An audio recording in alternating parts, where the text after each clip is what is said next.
Assalamualaikum warahmatullahi wabarakatuh. Tema kali ini yang menarik untuk kita kaji yaitu teori pengetahuan. Bahwa kalau bicara tentang pengetahuan itu pada dasarnya ada teorinya, dan dengan teori pengetahuan ini kita akan menjadi paham pengetahuan itu sebenarnya seperti apa, ya. Kita hanya selama ini tahu eh, rasanya kita punya pengetahuan atau orang punya pengetahuan. Tapi ketika bicara tentang pengetahuan, tidak semua orang tahu akan teorinya. Nah, sebelum kita bicara tentang teori pengetahuan, dari kata pengetahuan sesungguhnya kita lihat dari jenis katanya sebenarnya adalah kata benda jadian, ya, yang tersusun dari kata tahu, ya. Ada imbuhan pe dan an menjadi pengetahuan. Jadi pengetahuan itu mencakup segala kegiatan, cara dan sarana yang digunakan maupun segala yang diperolehnya. Nah, untuk memahami lebih dalam tentang pengetahuan itu, tentu kita harus mengetahui lebih jauh lagi seputar pengetahuan itu sendiri.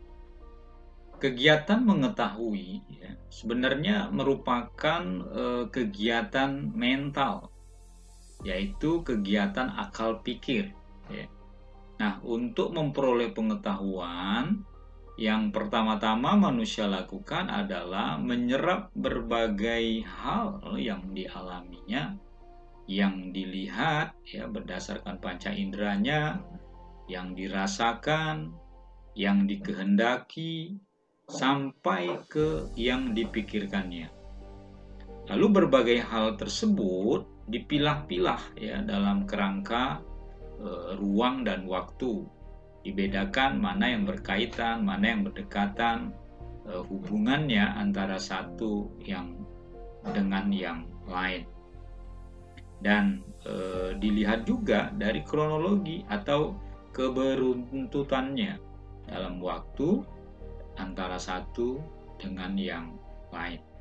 Pada dasarnya pengetahuan manusia sebagai hasil kegiatan mengetahui.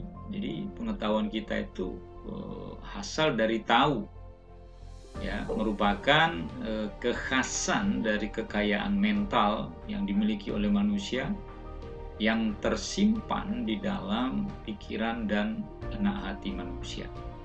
Nah, pengetahuan yang telah dimiliki oleh orang tersebut kemudian diungkapkan dan dikomunikasikan satu sama lain dalam kehidupan bersama.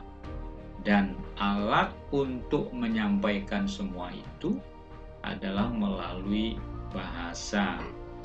Dan dengan cara demikian, orang akan memiliki pengetahuan. Sehingga tidak mengherankan ada bahasa untuk menyampaikan pikiran kita itu melalui bahasa lisan, bisa bahasa tulisan, bisa bahasa isyarat, dan lain sebagainya. Pengetahuan itu bisa dilihat, ya, kalau kita bicara tentang pengetahuan itu berdasarkan tingkat kualitasnya. Paling tidak itu dilihat pada 3 hal. Yang pertama, ada persoalan praktis yang segera ingin dipenuhi dan demi kepentingan kehidupan praktis sesaat saja. Dan itu menghasilkan pengetahuan sehari-hari. Bagaimana caranya manusia memperoleh makan, bagaimana manusia bekerja lalu mendapatkan upah, bagaimana pengetahuan manusia untuk menciptakan kebutuhan sehari-hari, sandang, pangan, papan, dan teknologi. Lalu yang kedua, persoalan yang tidak begitu mendesak namun memerlukan pemikiran yang serius, dengan hati-hati, dengan teliti, karena demi kepentingan yang lebih luas serta mendalam. Dan ini demi mencapai hasil yang memberikan kemanfaatan bagi manusia tidak hanya zaman sekarang tapi juga di masa yang akan datang. Inilah yang menghasilkan pengetahuan ilmiah atau dikenal dalam bahasa Inggris dengan scientific knowledge. Lalu yang ketiga, persoalan mendasar yang perlu pemikiran serius. Ini lebih menyeluruh, lebih mendasar, demi menentukan pegangan hidup yang dapat diandalkan ya sebagai falsafah kehidupan. Dan hal inilah yang menghasilkan pengetahuan filsafati atau kita kenal dalam bahasa Inggris dengan sebutan philosophical knowledge. Lalu bagaimana cara mendapatkan pengetahuan? Manusia pada dasarnya untuk mengetahui sesuatu diharapkan dia mengetahui realitas ya. Kita tidak hanya sekedar tahu dan cukup berhenti dari informasi yang kita dapatkan dari diri kita saja atau dari orang lain saja. Tetapi kita juga menjadi partisipan aktif, ikut mengamati, ikut meneliti, ikut melakukan survei, sehingga kita melakukan pengamatan langsung ya, yang memang menjadi objek perhatian kita. Dan akhirnya kita melakukan percobaan atau eksperimen untuk dapat mengetahui lebih jelas dan lebih teliti, tidak hanya dari orang. Mungkin informasinya akan lebih valid ketika kita sendiri yang mendapatkan kejelasannya. Dalam membahas pengetahuan secara filosofis, pada dasarnya terdapat 3 landasan pembahasan. Apa itu 3 landasan pembahasan? Yang pertama adalah landasan ontologis, yang kedua landasan epistemologis, yang ketiga adalah landasan aksiologis. Landasan ontologis dari ilmu pengetahuan berarti pembahasan atau analisis tentang objek material dari ilmu pengetahuan. Karena objek material ilmu pengetahuan itu adalah hal-hal atau benda-benda yang empiris. Yang pertama. Lalu yang kedua, landasan epistemologis dari ilmu pengetahuan berarti pembahasan atau analisis tentang proses tersusunnya ilmu pengetahuan.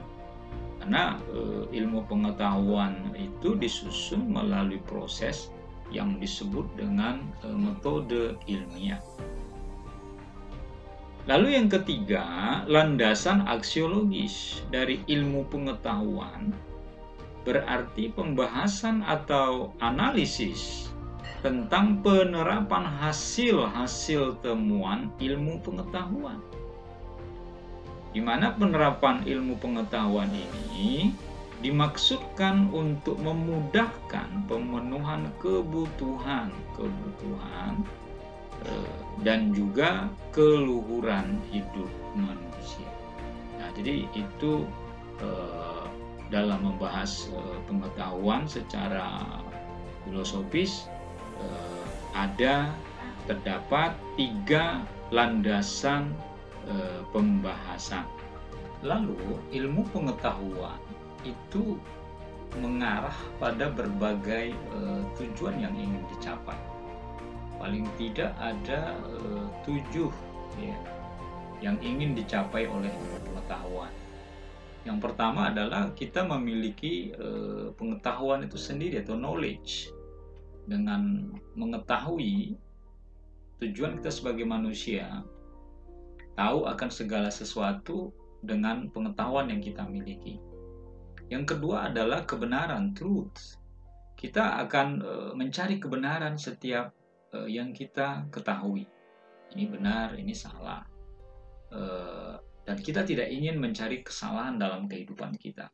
Tentu kita mencari informasi yang benar, ilmu yang benar, sumber pengetahuan yang benar, orangnya juga benar. Yang ketiga adalah pemahaman atau understanding. Kemudian yang keempat adalah penjelasan, explanation. Lalu yang kelima adalah ramalan, ya, peramalan, prediction. Lalu yang keenam adalah control atau pengendalian. Dan yang ketujuh adalah penerapan atau application. Demikian yang dapat saya sampaikan. Semoga ada manfaatnya. Assalamualaikum warahmatullahi wabarakatuh.